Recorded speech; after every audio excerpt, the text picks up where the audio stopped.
So I'll keep this short. I'll give more time to ma'am. I'll try to give more time to ma'am. And I'll just start with ma'am's introduction. So Vandana Bhasin ma'am is a multi-talented writer, editor, and artist based in Gurugram.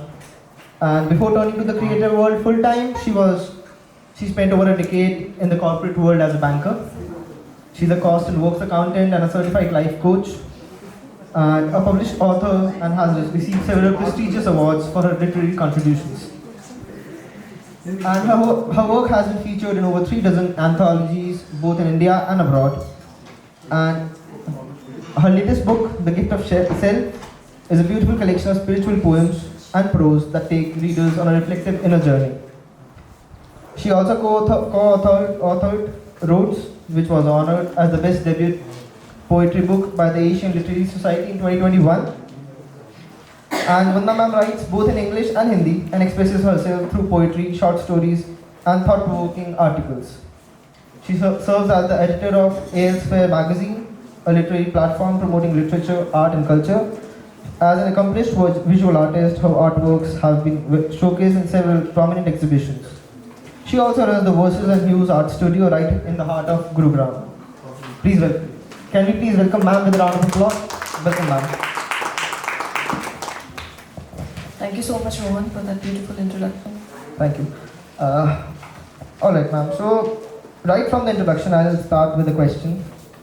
And this was a curiosity I had while I was going through your introduction, right? So, can you please tell us about your transition from banking to creative writing and art? I think there are a lot of women here, and without my saying any further, they would understand the reason for transition. So, the transition happened, I think, on its own when I embraced motherhood.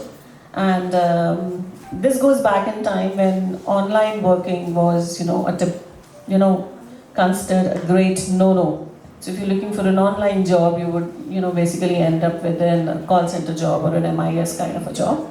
And I was at managerial positions, and so when I had my kids, I think I didn't want to, leave them alone at home. So I wanted to be with them, but at the same time, I wanted to do something productive with myself. And I didn't know what to do. I was just I knew content writing, so I was looking for some content writing course to hone my skills.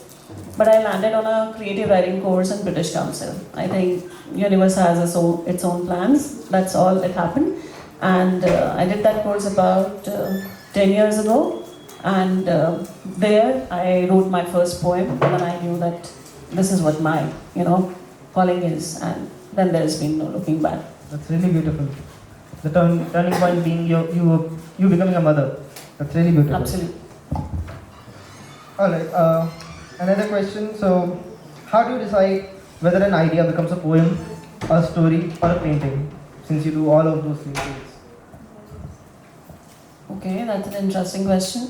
An idea it's all what I want to write. So if you're giving me any theme or any topic, or if an idea comes to my mind, and immediately it kind of invokes some rhythm, some rhyme, some meter, some kind of synonyms of the words that are there in the idea. So that means it's fit for a poem. And if it's something like Sir was narrating a couple of stories, so if the story that he must have narrated, maybe it triggers my memory, and takes me back to some personal event of mine, so that may be quilled into a story. And art is completely different. Art is I do when I really need peace and calm, and I just want to drift away from the world and not even think. So even for poetry and story, you have to think, right? You have to be in a different kind of a zone, yeah. That's interesting. Can I say art is your therapy? Absolutely. Alright. Okay, another from your corporate journey as well. I guess. Am I audible? Yeah. So, what are some of the lessons from the corporate world that you bring to your art as well? So, corporate world just taught me that I don't think I actually bring the lessons of my corporate life into my art. Because corporate life is a rat race. You're just chasing your dreams, you're chasing something which you feel is your purpose and which you're really not sure is a purpose. You're competing with your peers while you really shouldn't be. All you need to compete, you just need to be better than yourself of what you were yesterday. You just need to make sure that you're a little grown today than you were yesterday. But what we are doing is that, how much more I have earned, or how much more, my bonus is going to be, or how good is my appraisal going to be. So I don't think I bring any element of my corporate life into my art, because in my art I'm seeking completely peace. I'm seeking some answers to the questions. So if I have a chaotic day, if someone has hurt my feelings and I've not been able to vent them out somewhere, or even able to process it myself, then that's a way of processing those emotions. So I would just, and it has happened, so it happens so many times. If I'm having a bad day, suddenly in the evening I would just switch on music, put on a candle, pick up a paper and brush and pencil, and I would just 1 hour I'll just drift into that zone, and after that I'm back to myself. So it's more of a way of aligning with my own being, I would say. So I'll tell you where this question came from actually. So my style of writing is that I observe a lot of people, I observe things around, and I learn lessons. And I try to incorporate those lessons into my art, right? So if not incorporate, do you do something similar, or do you incorporate your lessons from your life in general in your art or your poetry? Yeah, in writing, of course. Writing is all about experiences. Yeah. Your own experiences of people you meet, what you read, what you listen to. So, see, expression through art is very different, and expression through words is very different. So, expression through word definitely needs inspiration, it needs ideas, and you have to incorporate this book is entirely my lessons, it's nothing else. Oh, then we definitely listen some of it. Okay, the last question, then I'll give it to ma'am so that she can recite some of her work from the latest book. And this is the selfish question that I was talking about earlier. So, since you're a multilingual artist, right? And how do you even have a writer's blog, or an artist's blog, I should say, in your case? Of course. And how does that look like? So, in my mind, I just it's like a student asking the question to you, maybe. See, in my mind, when I read about you being a multilingual artist, you writing in multiple languages, I thought that if you might get stuck in Hindi, you might shift to English, or if you might get stuck with words, you might just pick up a paintbrush or something. So, does that work like that? Yeah, the second one does work. When I get stuck with words, I will pick up the brush, and if I don't feel like spending hours on making patterns, then I would pick up the word. And yes, I do have writer's block. I'm a human being, and I guess all the writers would agree that we do. See, I think writer's block is a too strong a term. I would rather say that I'm not in the mood to write anything at that particular time. I wouldn't say it's a block that मुझे समझ ही नहीं आ रहा है कि words होते क्या हैं, लिखते कैसे हैं. I wouldn't say. So writer's block, there are ways to deal with it. I think I will give you my secret of how to break that writer's block. So I either listen to good songs and music. So when you listen to those lyrics, some idea pops up. Something strikes with you, some word or some sentence or some emotion will strike a chord with you. And the other thing is to read the quotes. I read a lot of quotes then. I would read the quotes of my favorite poets. I'm a big fan of Rumi and Gibran and all those. So I would start reading quotes, and it's instantly, I don't think it takes more than 10 minutes to 30 minutes maximum to come out of that writer's block once you start reading the words of others. It's not that I'm not saying to imitate those words, to just copy those words, but yes, it gives you good ideas. That's interesting. Thank you so much, ma'am. Now I request you to please recite some of your poetry from the gift of self. Before starting for recitation, I would just like to speak a few words about the book. The book is titled The Gift of Self. And it is more about, it is not just poetry book, it is a spiritual poems, and each of the poem contains 300 to 500 words of prose before the poem, and explaining the idea behind the poem, how the poem originated, or the concepts that have been used in the poem. The book is basically my learnings that I had on my spiritual journey. And actually, when you are a writer and you make such tall claims, no, that I am spiritual, I'm writing spiritual poetry, you really get a little nervous. So when I was bringing out this book, I had my own, apprehensions that people are going to say, matlab, she's making such tall claims, na? Matlab, this is so audacious of a person to say कि आपने spirituality को imbibe कर लिया है, but you don't practice it. So spirituality is a journey. That's what I was telling somebody who asked me that do you feel that you have achieved whatever you wanted to achieve in spirituality? Somebody asked me this question. So there's nothing to achieve in spirituality. It's a journey. It's not a destination that I am following. And I would say I'm just a traveler on that journey. And when I started my journey, when I had my own learnings, so I wanted to compile them somewhere for my own reference. So I wanted there should be some place, some book, some write-up, some compendium sort of a thing. Because if I have spent like 1.5 years on reading, on listening, and then how do I go and refer back? Then I would again be lost someday. So then I started writing these poems, and each of the poems is accompanied by a prose. And now I will just come to the book.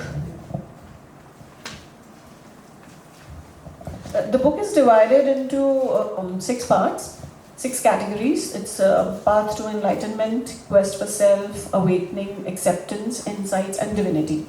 So the total of 70 poems, and I'm going to read 1 or 2. I know there's a time constraint.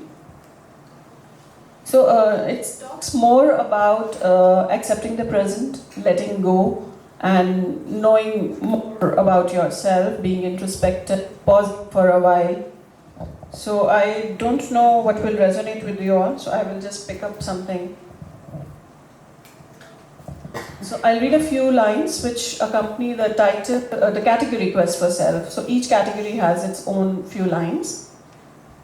The truth that I seek in others, the love that holds me together, all dreams that push my limits, the desires that keep me gripped, the urge to revel in nature, to know my purpose better, all questions, all answers, all paths that I tread on, eventually lead me to myself, a quest to feel my connect to the universe.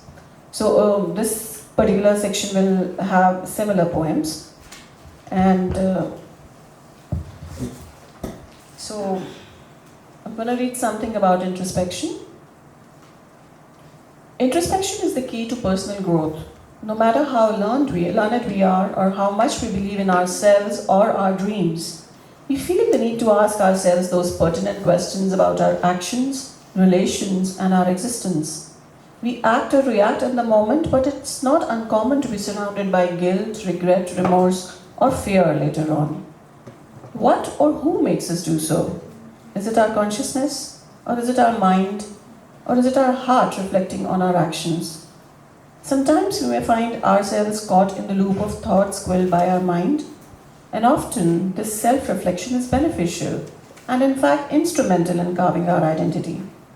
It is in these silent moments that we can connect the dots, face our fears, assess our actions and reactions, move past guilt, know the right direction, and overcome our biggest challenges. Looking within is a transition from the journey outside to the journey inside. This was the prose before the poem, Looking In. Looking within. Evaluating the world from the eyes of perception, I valued relations basis my expectations. Anticipating others to know and understand me, I weighed their behavior to concur with my needs. A dreamer who always struggled to fit in, adhering to social norms in a bid to please. Was I familiar with my true being? How do I awaken my inner being? A wanderer I was, searching for myself, vexed and perturbed by prosaic concerns, while what I sought outside was always within. I'm not going to read the entire poem, it's a long one, and I'll just shift to one more. Beautiful, ma'am. Thank you.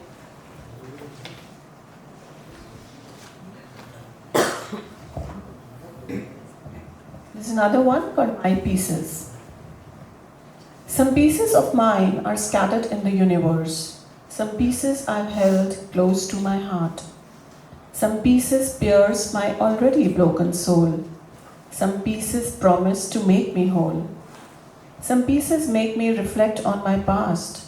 Some pieces I know will clench till I last. Some pieces assuage the wounds of existence. Some must be shed without resistance. Some pieces guide me when I lose my way in darkness. Some hold me in chaos till I regain consciousness. I offered some pieces to the ebbing waters, to bury them deep in ocean's embrace. Some pieces flew with the season's breeze. I see them twinkling away in galaxy. I have hid some pieces in the recesses of my being, for I believe these pieces will make me complete. Amazing. Beautiful. Thank you so much, ma'am. Thank you for this conversation. I hope it was worth your time. Thank you so much. Thank you. Special thanks to Farhan for inviting me, for allowing me to share my poems and about the book with the audience. And thank you so much, everyone, for the patient hearing. Thank you, Rohan, for those wonderful Thank you, sir. questions.